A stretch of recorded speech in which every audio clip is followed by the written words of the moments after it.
কেইটাত আহিছে ৰাতিপুৱা 7টা বজাত এতিয়া ভোক লাগি গ'ল সঁচাই আহিছে নে 7টাত ঠিক আছে বৰপেটাৰ পৰা কোনে কোনে আহিছে হাত ডাঙৰ ঠিক আছে বহক বজালিৰ পৰা কোনে কোনে আহিছে ঠিক আছে আৰু আমাৰ নলবাৰীৰ পৰা কোনে কোনে আহিছে ঠিক আছে নলবাৰী তাতো আছে ঠিক আছে আজিৰ আমাৰ সভাত উপস্থিত অসম চৰকাৰৰ সন্মানীয় মন্ত্ৰী চন্দ্ৰমোহন পাটোৱাৰী ডাঙৰীয়া অসম চৰকাৰৰ সন্মানীয় মন্ত্ৰী জয়ন্ত মল্ল বৰুৱা ডাঙৰীয়া ভবানীপুৰ সমষ্টিৰ বিধায়ক ফণীধৰ তালুকদাৰ ডাঙৰীয়া দুইটা অনুষ্ঠানৰ মাজত পাৰ্থক্য কি ৰাতিপুৱা মই যাক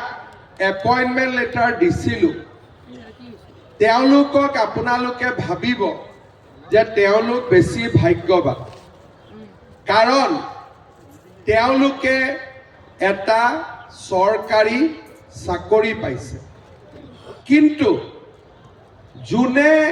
চাকৰি কৰে সি বেলেগক চাকৰি দিব নোৱাৰে মই যদি আজি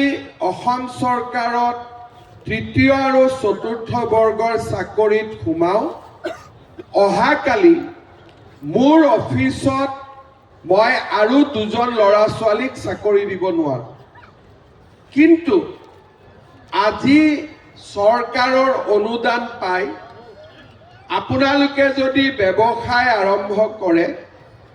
আপোনালোকে 10 জন ল'ৰা ছোৱালীক চাকৰি দিব পাৰে তাৰ মানে যিসকলে ৰাতিপুৱা চাকৰি পালে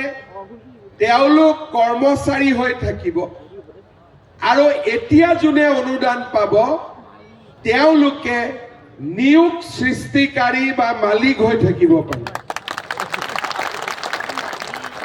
এইটোৱে হৈছে দুইটাৰ মাজত পাৰ্থক্য যি মানুহৰ মনত উদ্যমিতা থাকে যি মানুহৰ মনত সাহস থাকে যি মানুহৰ মনত কিবা এটা কৰাৰ সপোন থাকে তেওঁ কেতিয়াও চৰকাৰী চাকৰিত যোগদান নকৰে পঢ়া শুনা কৰি ৰতন টাটাই এটা চাকৰি কৰিব আমাক ট্ৰাক লাগিব পিডব্লিউডিত ইমান কাম হৈ আছে আমাক জেচিবি লাগে কিন্তু আজি এইবিলাক কাৰ হাতত আছে অসমীয়া ল'ৰা ছোৱালীৰ হাতত নাই সঁচা কথা আমি কি কৰোঁ আজিকালি মোৰ চৰকাৰ হোৱাৰ পিছত কি হৈছে কিছুমান মানুহে নিজৰ নামত ল'ব ভয় কাৰণে হিন্দু ল'ৰা এটাৰ নামত লৈ লয় বা অসমীয়া ল'ৰা এটাৰ নামত লৈ লয় কিন্তু মালিক পিছফালে আমি নহয় যেতিয়াৰ পৰা বিজেপিৰ চৰকাৰ হৈ গ'ল এছ'চিয়েশ্যনবিলাকৰ প্ৰেচিডেণ্ট ছেক্ৰেটাৰীবিলাক বদলি গ'ল